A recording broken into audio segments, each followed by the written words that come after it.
Hello everyone, welcome to yet another day in the Clown Decade. I get the feeling that this is going to be one of those really long videos I do because I have had enough of this man. This man on the screen now is one of the most insufferable people on Twitter and on the internet. He goes by the name Otto English, though that's not his real name. His real name is Andrew Scott, as to avoid confusion with the actor who played Moriarty in the Sherlock series. Though his original profession was a writer for theatre and television, he moved over to political journalism in 2010, often making posts to his blog called The Pinprick. Over the last 13 years, he has slowly become more and more noticed by what Matt Goodwin would call the new elite, and has ended up writing for well-known publications such as Politico and the Byland Times. He makes no effort to hide his left-wing credentials, and why the hell would he? He wouldn't be where he is now if he did hide them. So because of that, he is typically a keyboard warrior on Twitter, which I've got nothing against. I just wish he was a bit more smart about it. And if that was the end of Otto English, I wouldn't be making this video, but unfortunately, he's being taken seriously by quite a lot of people for outright lying or omitting relevant facts. We'll first go through reviews of his book, Fake History, 10 Great Lies and How They Shaped the World. And then we will have a look at a couple of articles he has done surrounding the events of a couple of 13-year-old girls at Ryde College, saying that identifying as a cat is mental, and how he fails in his arguments against what they are trying to say, and instead just falling back on calling them various phobes and ists. So without further ado, I think we may as well get into our first review, which is by a man called Robin Tudge, who writes for the North East Bylines. And just from this first paragraph alone, we can probably see a lot of issues with the book. In case you were wondering, there are no specific chapters on the epic perfidy and mendacity of Brexit and the current blue-kip Conservative government, although these are frequently referred to. So already, this entire book was written because of arguments made around the Brexit campaign and from the Conservative, not necessarily government, but certainly its supporters, or more than likely ex-supporters at this point. The point of the book is not about fake news in the here and now, but the fake history that fuels contemporary fake news and bullish, blusterful nationalist narratives that's been cultivating over the years and have come, wittingly and no, to distort people's views of themselves and others. Outcomes from that can range from believing silly stories about the origins of curry, to believing in an innate superiority suffice to commit genocide of other peoples they've never met, basing their own national character traits on fellow countrymen achieving feats they'd absolutely nothing to do with. In other words, this entire book is all about beating down any positive narrative about Britain and her people. Because I think pretty much everyone who talks about the heroes of the past, let's say, I don't know, Churchill or Sir Francis Drake, it's pretty common knowledge that they did bad things. People know that. And obviously, when people look back on their own people and their own history, they don't like focusing on the negatives. And that's okay as long as you acknowledge the negatives. And this is the thing with Britain, we're quite good at doing that. But this book is going ahead with the assumption that not many people know of Winston Churchill's gambling addiction, or the fact that Sir Francis Drake once traded with slaves because he was captaining a ship on a contract from a company owner. But the thing is, if Otto English was writing about Sir Francis Drake, he would admit that Drake never took slaves in when he was captaining his own ships under his own contracts, and in fact freed slaves in Panama, and even on a couple of expeditions had an ex-slave as his first mate called Diego. But we will get into the accuracy of his book a bit later. For now, I think it was important to go through a positive review of his book, even if they do the typical Guardian and leftist thing of using the most complicated words that they can to describe something that could use a much easier word. Winston Churchill. The first chapter furnishes this point with the question of Winston Churchill being the UK's greatest Prime Minister. Churchill was, like all people, a complex, flawed character, as capable of getting it as completely wrong as he did right, and about turning on his own principles, oscillating back and forth from liberal to conservative. Above all, he was an excellent writer, very good at redeeming his errors, and self-aggrandizement unbeatable and self-promotion. The parallels is drawn with Churchill's most recent notable biographer, Boris Johnson, who English notes lazily serves up the same old myths, like making a tea lady a dame, and witticisms long debunked as music hall barbs that preceded Churchill by decades, like many a meme now, grab a quote and stick a famous face on it for validity. And this is yet another interesting paragraph. This entire book is just about Here is what some people I don't like have said about some people in history, and here is how they are wrong. Which isn't exactly debunking history, it's debunking what people have to say about history, which, if you're writing a book called Fake History, I think you'd want to do a little more than that. But even then, when English says serving up the same old myths, they are two myths that I have never come across myself, and I'd be surprised if many in the audience have come across these myths themselves either. Because again, I don't think the idea of a book is actually bad. I think it's good to try and put forward a narrative that is just pure dry facts, but the thing is here is that these are very surface level myths. They don't really do an awful lot by themselves. And I don't think anyone is particularly surprised that Churchill never made a tea lady a dame. Anyway, carrying on, Churchill, however, had spilt his own blood in battle. If not as much as he claimed, he wrote his own works, through supported by researchers, and he was very much the right man in Downing Street in World War II, if not before, and certainly not after. None of that applies to Johnson. No matter how high he hopes writing about Churchill will reflect his light on himself, no. Even for his most recent address to the Ukraine Parliament, which his toadies hailed as his Churchill moment, he simply lifted Churchill's words verbatim to describe the actual heroes led by Zelensky. I don't see the issue with that. There's piggybacking and absolutely taking the mick. So also taking this paragraph from the book, it just seems Otto English, all he's trying to do is have a massive go at Johnson, and then ironically piggyback off the history of Winston Churchill. So I think it'd be quite important at this point to see if he got his facts about Winston Churchill right. So moving on to a review in History Reclaimed by someone called Herbert Anderson, who writes his own blog about myths about Churchill. So if anyone's an authority on myths about Churchill, you'd assume it was this guy. Otto English attacks what he regards as politically motivated fables about Winston Churchill. English styles himself as a dispassionate revisionist, overturning the taboo on criticising Churchill. How is that a taboo? During the Black Lives Matter events in London, they had to board up Churchill's statue to stop it being defaced.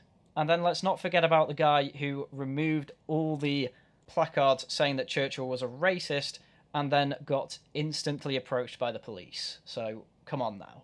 Anyway, of the thousands of biographies written by other authors, English contemptuously writes that many of them will be full of either things that Churchill never said or never did. How lucky we are that English is here to dispel the myths. Because isn't it crazy how if you just somehow happen to write a book specifically to attack Brexiteers and nationalists, you happen to get everything in history right? Well, let's have a look at how good he was with Churchill. Fake history includes a bit of fake historiography. For example, I have not once encountered an author portray Hitler as having come from anything other than a privileged background. That's a good start. This isn't to say that Churchill never faced difficulties, though. As a young boy, he was physically abused by the headmaster of his school.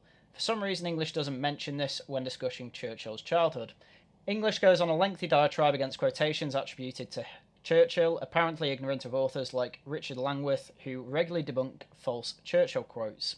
English accuses earlier biographers of downplaying the importance of Churchill's wife, but doesn't give any examples. I am unaware of a single historian who regards Winston and Clementine Churchill as on a reputational seesaw. English characterises Churchill as a consistent supporter of wanton imperial violence. He can only sustain this claim by ignoring anything that contradicts it. Thus, English mentions that Churchill was involved in the one-sided British victory at Omdurman, but neglects to mention that Churchill criticised the British treatment of enemy wounded. He mentions that Churchill said that the colonisation of Australia and America was not in itself a wrong, but ignores that Churchill opposed imperial atrocities such as the brutal suppression of the Bambatha Rebellion, or punitive expeditions in Nigeria, or the Amritsar Massacre. Incidentally, Churchill wasn't defending the suppression of Aborigines when he made that infamous remark. He was refuting an argument against Jewish emigration to Palestine. Had Churchill been listened to, more Jewish people probably would have survived the Holocaust.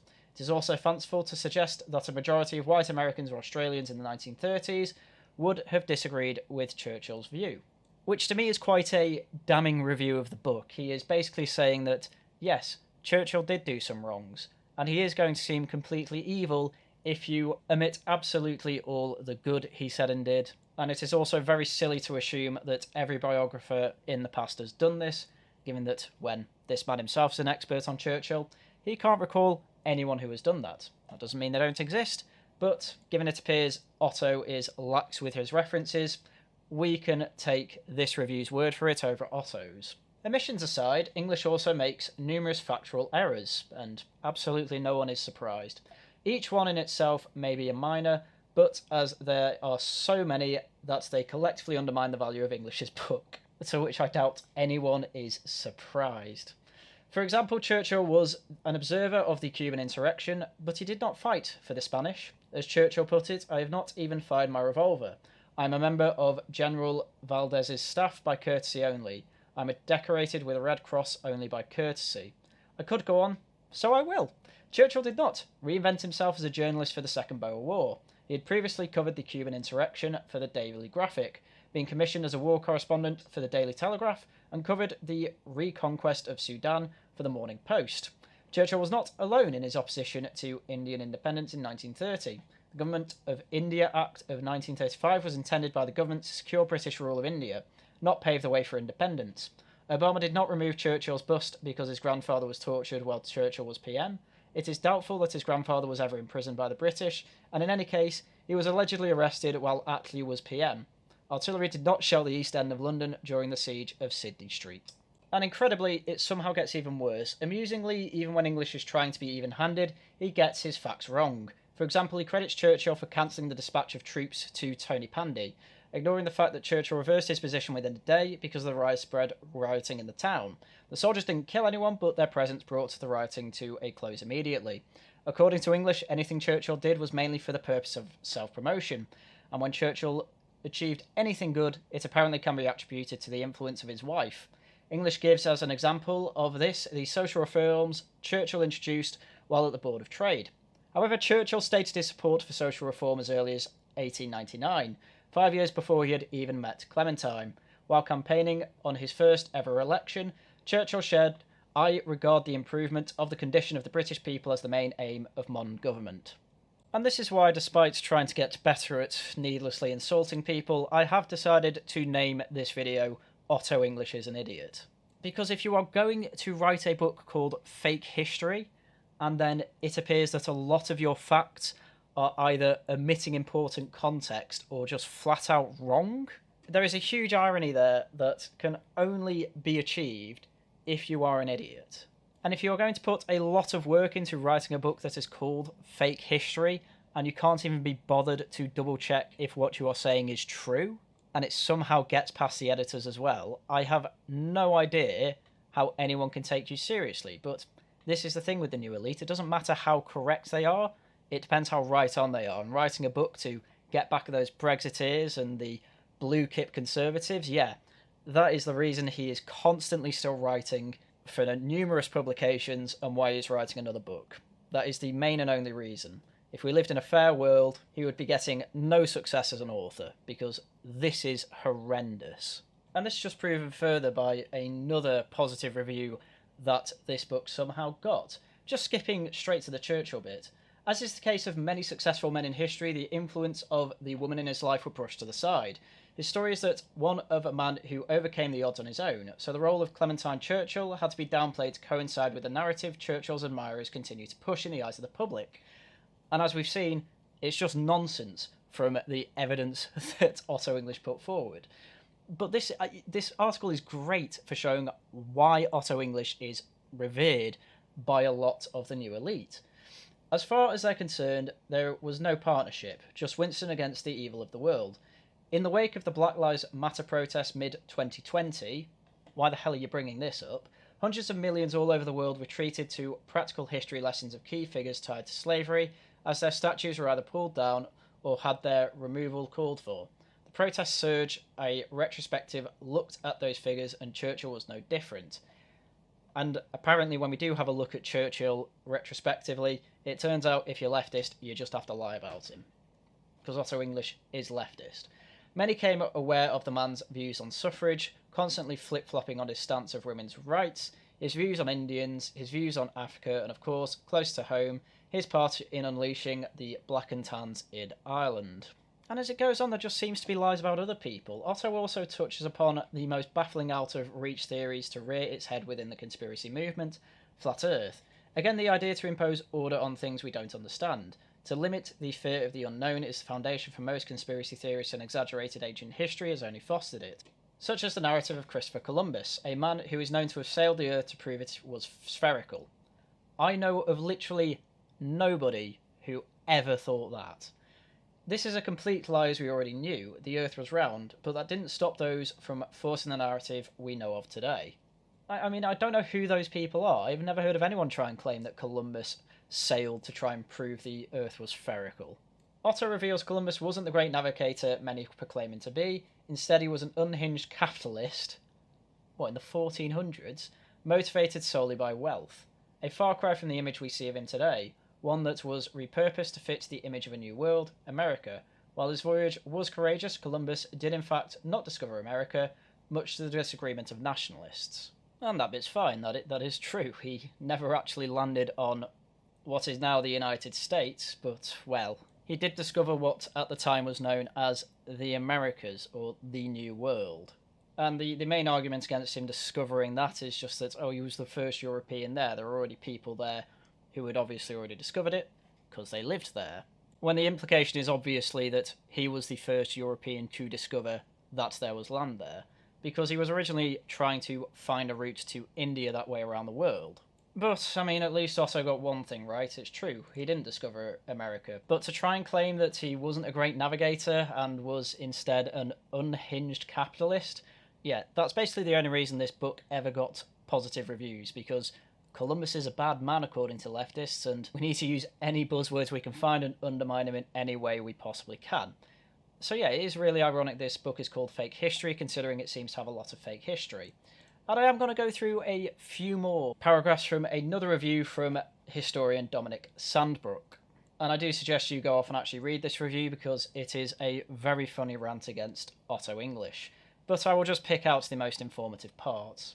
Far from being a groundbreaking expose of dishonesty and deceit, Fake History is one of the worst books about history I have ever read.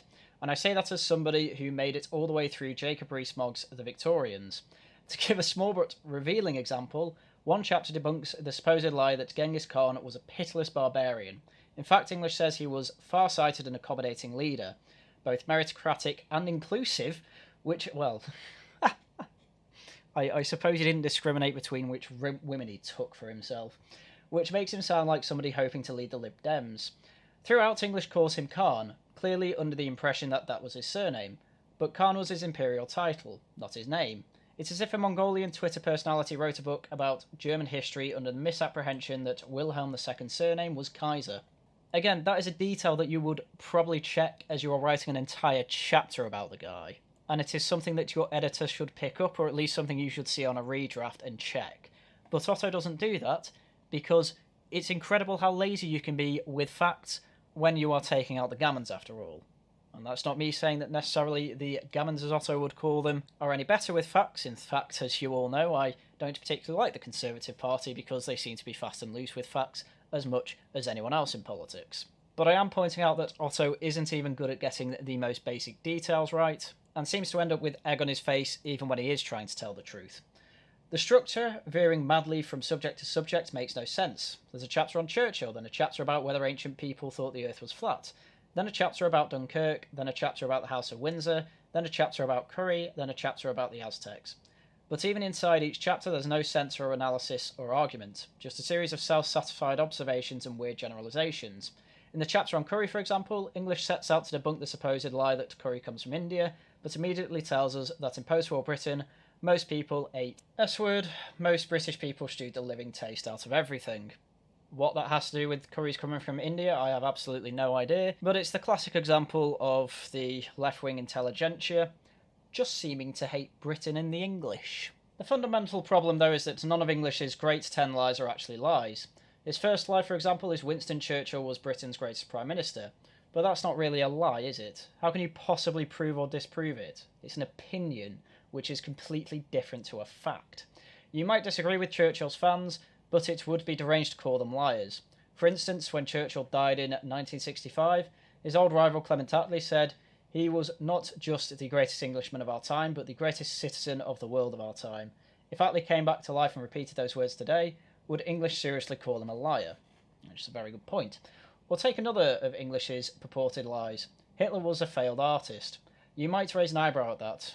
Opening my copy of Sir Ian Kershaw's biography, I read that Hitler had a blazing row with his father about his ambition to become an artist, when he twice applied and failed to get into Vienna's Academy of Fine Arts, and that he tried to make money by painting scenes of Vienna, and to cap it all, on page 73 of my edition, Kershaw, one of Britain's greatest living historians, explicitly describes Hitler as, you guessed it, a failed artist.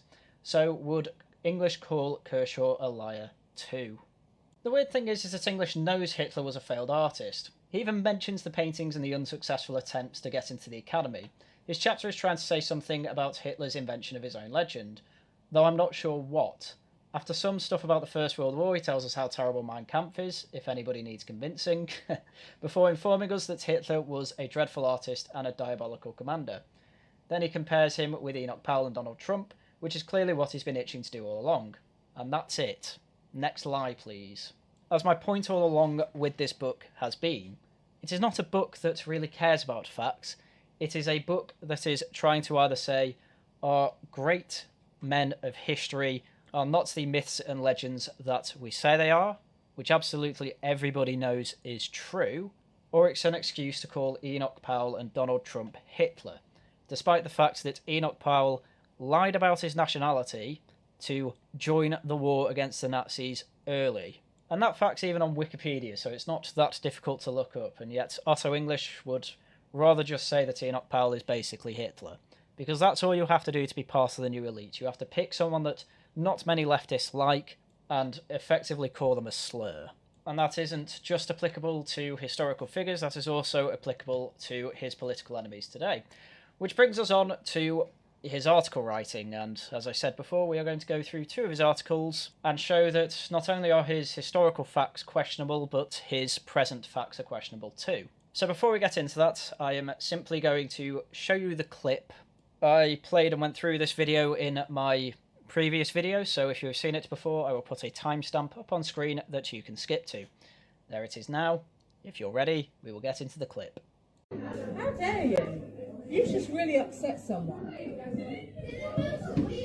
Saying things like, should be in an asylum. I didn't say that. I just said if they want to identify as a cat or something, then they're like genuinely unwell. Then they've gone, yeah, they're crazy. You were questioning their identity. No, I wasn't a question. I was just saying about the gender. I didn't say anything about them. But where did you get this idea from that there's only two genders? I just think it's my opinion. That is my opinion. If I respect their opinion, can't they respect my opinion? It is not an opinion. Yes, it Yeah, is. but It's not an opinion you can have. Loads of people think there's only two genders. There's only a boy and a girl. Literally. There's no other private part. There's only two. Gender is not linked to do with the parts that you were born with. Gender is about how you identify, which is what I said right from the very beginning of the lesson. I just don't agree with that. So why should I have to listen to something I don't agree with? Biological sex, there is actually three biological sexes, because you can be born intersex. You can be born with male and female body parts or hormones. Yeah. Did you know that? Yeah, there's three. There's not 300. Doesn't mean. Yeah, there's three. I'm talking about biological sex. In terms of gender, there are lots of genders. There is transgender, there is agender, people that don't believe they have a gender at all. Yeah, but you can't have that. You can't have that. It's not a law. Yeah, but it's not a law, but it's our opinion. We just don't agree with it. We just think it's all just... If you have a vagina, you're a girl. If you have a penis, you're a boy. Yeah. But cisgender is not necessarily the way to be. You were talking about the fact that cisgender is the norm. That you identify with the gender, with the sexual organs that you're born with, or you're weird. That's basically what you're saying. Yeah. Which is really despicable. How? When it's if I called my mum right now, my mum would feel my side. If I called my mum, she'd say. Well, that's very sad as well then. How is it? Loads of people agree with that. There's only a small majority of people who actually think that. And why do you think we have so many problems in the world with homophobia? Yeah, but Because that's of not people homophobia, expressing. that's gender. Yeah. Yes, I'm it fine is. with lesbians and gay people. Same. I've got nothing against them. Yeah, same. But gender is, there is a link between it, and you're saying that people There can't isn't. change No, they who they want can't. to be. They can't. Unless you You're get a so penis wrong. attached. No, I'm not. You're confusing sex and gender. No, I'm not though. Because Yes, if you have a you are. vagina, you're a girl. If you have a penis, you're a boy. Yeah, you can't have a vagina and be a girl, but then Gender they Unless you identify get surgery, and even then, Gender because is you've got about those genes. how you identity. I how just you don't agree with it. identify. Yeah, But listen. it's not an opinion Yes, that we it is. express in this Yes, school. it is. No, it's not. And if you don't like it, you need to go to a different school. So I did go to a I'm different reporting you to Miss Willis. You need to have a proper educational conversation about equality, diversity and I ain't doing inclusion. it. My mum Because said I'm never not do that. having that expressed in my lesson. When I'm teaching you about you can be who you want to be, Everyone else how thinks you it. identify is up to you. Everyone else thinks it. They just don't say it because then all Yeah. this happens. Maybe because they're polite and maybe they're sensitive. I haven't said anything in all of the lessons I've been in. It's just because they turned around and started saying something. So I said, how can you identify as a cat when you're a girl? Oh, well, Yeah. they're now writing a statement. I would imagine that you'll be asked to write a statement as well. We will. Yeah, we will. So that was at Rye College. That was two 12 to 13-year-old girls being reprimanded by their teacher for questioning LGBT orthodoxy. So, let's have a look at what Otto English had to say about this. The story about a schoolgirl in Sussex who identifies as a cat has been all over the media the last few days. For many, a modern news story, it has bled into mainstream news cycles via TikTok, Fox News, Turning Point UK, before other respectable outfits, including the BBC and ITV, have latched onto it. Incredible. He routinely says that the BBC has a right-wing bias, by the way, so for him to call it respectable is quite funny to me. The tale, which has a girl identifying as a cat and two apparently sensible girls calling her out, they were sensible, only to get shouted down by their teacher, served as a veritable catnip to the frothing anti-trans media machine. It has also served as a useful distraction for Tory politicians wishing to divert attention from the Boris Johnson scandal. Probably because it is absolutely mental that a teacher is having this much of a go at two girls over the fact they think that boys have penises and girls have vaginas. The facts of this case rest almost entirely on the evidence of a 3.5-minute illicitly made audio recorded by two Year 8 pupils at a school in Sussex and an anonymous woman claiming to be one of their mothers who rang in to talk to LBC. Now, already the LBC article that Otto links us to actually says a bit more than someone claiming to be the mother rang into LBC. It also says that the mother, who asked to remain anonymous, also told at the Mail Online in her comments that her daughter and her friend put their views across and clashed with another girl in the class who identifies as a cat. My daughter told the teacher that what they were learning was ridiculous, and the girl identifying as a cat tried to argue that it wasn't and that anyone could identify as anything. As soon as they said that, my daughter replied, "So if I identify as a kangaroo, then I can say I'm a kangaroo." Some of the others in the class started laughing, and the girl who thinks she's a cat started crying. My daughter and her friend were told to stay after the class and were given a warning to stop and toe the line, which I assume is where the audio comes from. And anyway, when it comes to the evidence from the clip, this is what the girls said. Just that if they want to identify as a cat or something, then they're like genuinely unwell. Then they've gone. Yeah, they're mentally crazy. unstable. Now, if you put these two things together, it is reasonable to assume that the girl was indeed identifying as a cat. However, I think the implication from Otto here is actually correct, as we have had more recent news stories saying that, in fact, the school claims that nobody at the school identifies as a cat or any other animal. And so it appears to be some miscommunication between all the people who were initially interviewed and part of this story. However, whether this girl identifies as a cat or not was not the main issue with this story. The issue was that these girls were reprimanded, told to stay after class, and even told they need to go to a different school if they don't agree with LGBT or specifically trans orthodoxy. But anyway, on the things that Otto has said, that is probably the most accurate thing he says in this article. Because the fact that he says that the girls illicitly made audio, it is quite funny because he's trying to demonise 13-year-old girls for recording themselves being told off for something that is ridiculous. Now, while technically you can record a conversation for personal use, you do need the consent of the other person to put out a recording of a public conversation. However, there are obviously circumstances, such as whistleblowing something like this, that means that it is not illegal. You're not going to see these children in a court anytime soon, and if you are, it will be thrown straight out of court. So it is ridiculous to say that it is illicitly made. You are simply alleging that. When the recording begins, we are already quite obviously some way into what is clearly a very heated and ill-tempered discussion in a Year 8 classroom debate on gender identity held at Rye College, East Sussex on Friday the 16th of June. The tape starts critically with the teacher saying, "How dare you, you just really upset someone," saying things like, "They should be in an asylum," suggesting that a very critical part of the conversation and therefore the narrative has either been edited out or not recorded at all. Oh my god, he has uncovered a conspiracy theory by two 13-year-old girls. One of the children taking issue with teacher then says that if they, another girl, want to identify as a cow, maybe a cat, or something, then they are genuinely unwell or crazy. But this is very clearly not so much a discussion about a child identifying as an animal and much more a debate about gender, in which the two young girls responsible for the recording seem to be deliberately trying to rile their teacher, eventually driving her to ask, And why do you think we have so many problems in the world with homophobia?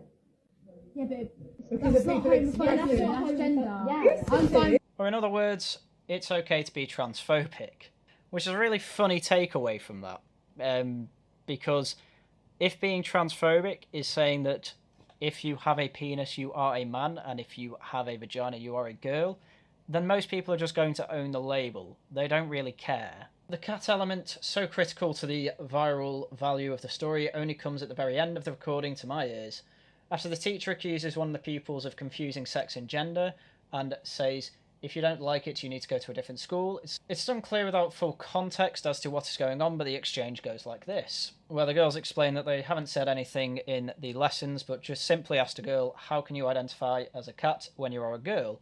And again, if all you're seeing is that context and then the context of the mother in different scenarios saying that the girl identifies as the cat, of course your assumption is going to be that a girl identifies as a cat. But of course it could also be hypothetical, and I genuinely think that this was Otto English doing his best to push against the narrative in any way he can, and that it's turned out to be in his favour this one time. But the whole thing about this is that none of that really matters.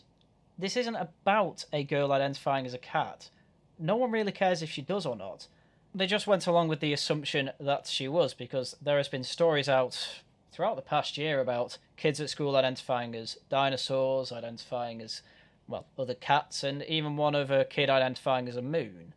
So when kids are being reprimanded and the whole people identifying as cat thing comes up in the telling off and then the mother repeats the story, it's a fair assumption to make. But again, it doesn't really matter, because the problem here is that the girls are being reprimanded for saying something that is obviously true. That is, you cannot identify as a cat when you are a human. So saying that the cat element of this is vital isn't the point. The point is that two girls are being reprimanded for having completely reasonable opinions. And by the way, I know when the leftists finally have to address something like this, someone like Otto will be on the side of people can identify as cats.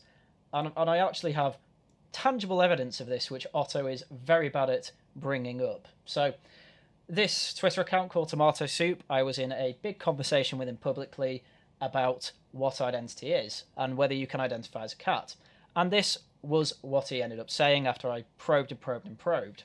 I am saying that being curled up next to a fireplace with a glass of milk could be considered as identifying as a cat in that moment, and frankly that sounds comfy. So yes, he says that you can indeed identify as a cat even when you are human. And in a tweet where Otto put out the article that we are reading now, Tomato Soup replied to him saying the fun replies will come again. And Otto said you did good work yesterday, implying that he indeed read his messages and in fact does agree that you can identify as a cat as long as you have a glass of milk and you are next to a fire, implying that he probably thinks that to be a woman all you have to do is wear skirts. However, that is assuming that Otto English actually did read any of his messages and instead read simply some of my messages and knew that Tomato Soup was replying to me and I'm one of those evil gammons, so he just assumes he did good work. Given the evidence that has piled up about Otto English so far, I'm going to go with the fact that he didn't actually read any of the conversation. Though he is enough of an idiot for me to think that he would indeed think you can identify as a cat, but he keeps avoiding that part of the conversation. In fact, one of the funnier parts of the article is when he does try and address this. I've taken a deep dive into this conspiracy theory, i.e. the conspiracy theory of people reporting that there are rumours that people identify as cats in schools. Not entirely sure what part of that is a conspiracy, but okay. And I've been unable to verify one single case of any child in any school in any of those countries identifying as a cat. This is not to say that they don't exist or that even one child in one school in Sussex might be the exception, and if that is the case, then so what? Childhood is tough enough without the world's media vilifying you. If a kid wants to identify as a cat, then who cares? If it makes them feel happier, more fulfilled human being, then why should adult society and the global media bully them over it? Which again misses the entire point of the argument. That isn't really what's happening. What is happening is that we are vilifying, or not we, you, Otto, are vilifying two 13-year-old girls for having a incredibly popular opinion that you cannot identify as another species and you cannot identify as the opposite sex. However, then Otto decides to do a follow-up article. Most of the introduction is much the same, just explaining that it was a TikTok video and that it went viral. But this time he even names names such as Piers Morgan, Nick Ferrari, and even British strictest head teacher Catherine Burblesing. The story had such momentum that even the Education Secretary, Gillian Keegan, got in on the act. By Wednesday, the Daily Mirror was reporting that Keegan had ordered an investigation into the school, and soon even Rishi Sunak was wading in via his number 10 spokesperson, condemning, in the words of the Mail, schools that are allowing children to identify as cats, horses, and dinosaurs. Which, as Otto says before, what's the issue with kids identifying as these things? And, well, the reason is that schools are there to educate children and also prepare them for life. And if you're allowing children to identify as other species, that is not preparing them for life. You're at school to act as a mature human being to learn. You are not doing that when you are playing around as a different animal. And while the school did indeed say that no one identifies as a cat or an animal, as far as I'm aware, all that's really saying is that the school is unaware of it. I am with Otto on that. We don't particularly know if there was a girl identifying as a cat or not, but that's not really the point, as I keep saying. But Otto English will keep going back to it because it is the best argument he has. However, I think we then get to the best paragraph here, after he explains that GB News host Josh Howie and Claire Fox were both tweeting at him saying that this is fake news and you should delete and apologise for spreading fake news, which I think is a bit of an overreaction. We can't actually tell which way it is yet. He then says, "Now a tweet is just a tweet, and I had better things to do than spend my week getting trolled by anti-cancel culture figures and GB News hosts demanding unironically that I delete my tweet and apologise for spreading fake news. Personally, I think you should stop publication of your book and apologise for writing one of the worst history books ever written." But the more I listened to the tape, the more I dug into the thing rule of this story, and the more I took note of the usual suspects taking issue with me. The more I saw transphobic accounts leap on it, the more I realised that... Oh, that's me, by the way. The more I realised that it had nothing to do with a cat or a child identifying as one. Yes, duh.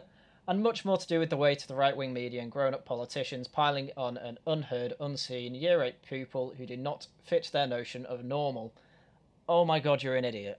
So I didn't delete the tweet and wrote a piece for the Byline Times instead, and once again completely missed the point that people are making, and instead argue around the issue or find the most low-hanging fruit you can find.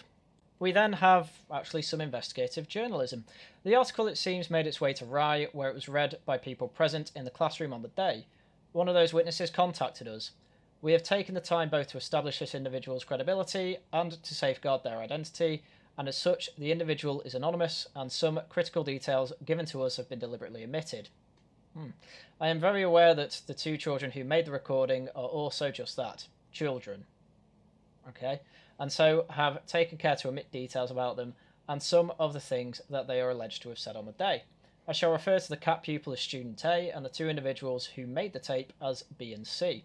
Our correspondent present in the room tells us, I want to make it clear that A does not identify as a cat. What, by our sources' accounts, happened is that there was an ongoing conversation happening between several pupils about identity before B and C engaged with them, and according to our source, as the discussion became increasingly personal and ill-tempered, either B or C said, apropos of gender, if you identify as a cat or a carrot, you are insane. A perfectly fair statement. In other words, nobody was talking about cats until the subject of them was introduced into the conversation by one of the two pupils who later made the recording. This was a broad-ranging conversation about gender and identity between groups of kids at Year 8, which seems to have turned nasty before the teacher intervened. Turned nasty by, once again, having a very sane and sensible opinion of if you identify as anything other than human, you are of course insane. Our source defends the teacher and says that having started out extremely calm, she only became irritable when two students became increasingly disrespectful. I am not going to make the mistake here that our education secretary or my colleagues in the mainstream media have made. I am not about to bully two 8-year-old children or whip up a pile on against them. These are young people after all. They have made TikToks and yes, they put it out there, but they are children. You called them nasty and transphobic. What do you mean you're not going to bully them? You've used slurs against them and called them nasty for having a perfectly reasonable opinion. You've already made the mistake, you idiot. What I am here to do is to question the individuals, some of them in position of great power and influence, who have jumped on this brief audio and taken it at face value in order to whip up a small but very vocal mob. Journalists who have not bothered to do some basic digging, ask basic questions or check sources before running the story. GB News presenters, grown adults, who have believed it and thought it appropriate to sneer and mock. Well, apparently no one's identifying as a cat. It is absolutely okay to sneer and mock people who identify as cats, because it is, I'm afraid to say, Otto, insane. Members of the House of Lords and high-profile teachers with CBEs who have sided with two kids on a TikTok against their teacher, and in the process added the tonnage of hate that is already being aimed at the transgender community and a young child in Year 8 exploring their identity. Yeah, Otto English here is unironically dying on the hill of, if you identify as a cat, you are transgender and deserve protection, while at the same time doing his absolute best to try and disprove that this person identifies as a cat. Why does it matter to you so much whether that part's true or not? People are mocking the idea of identifying as a cat. They can't possibly be mocking this particular girl if she doesn't identify as a cat, can they? So if you could please stick to the they are mocking an abstract idea rather than they are mocking a 13-year-old girl, that'd be great, because no one's mocking this 13-year-old girl. They are mocking the idea that you can identify as something other than human, because that deserves mocking. To these people, I say, perhaps rather than pointing and sneering at other people or children finding their way through life, take a good look at yourselves instead. Yeah, I'm not going to lie, I feel pretty good. And this school absolutely does need investigating, because you shouldn't be calling kids despicable for voicing their perfectly reasonable opinion. It's just evil in the eyes of these new elites. Hence Otto English thought that it was a good idea to write 2 articles that do not address any point being made by anyone, and gets confused between whether he should defend this 13-year-old girl for identifying as a cat, or carry on saying that she didn't identify as a cat, yet still say that they are bullying the 13-year-old girl. You gotta get your story straight, man. This article was a pain to read. So there we have it. That is a quick profile of the type of work that Otto English does. It's absolutely terrible. And yet he keeps being onboarded for more publishing deals for a new book that is coming out. And his article writing is much to be desired. He's not exactly sure what he is trying to argue against. He is just kind of splattershotting a load of stuff and seeing what sticks. And people lap it up despite the fact that all he's really said there is, I don't believe one side of the hearsay, I believe the other side of the hearsay. And aren't those evil gammons who you see on TV and Twitter evil for mocking an 8-year-old girl? He doesn't identify as a cat anyway, so how can they possibly be mocking her?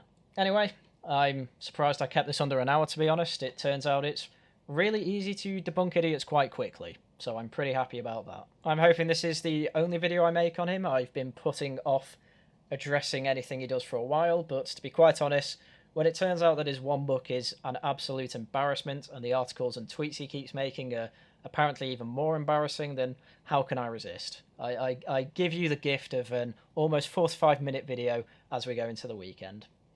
Well, speaking of which, that's everything I had for you today. So once again, thank you very much for watching, and until next time, goodbye.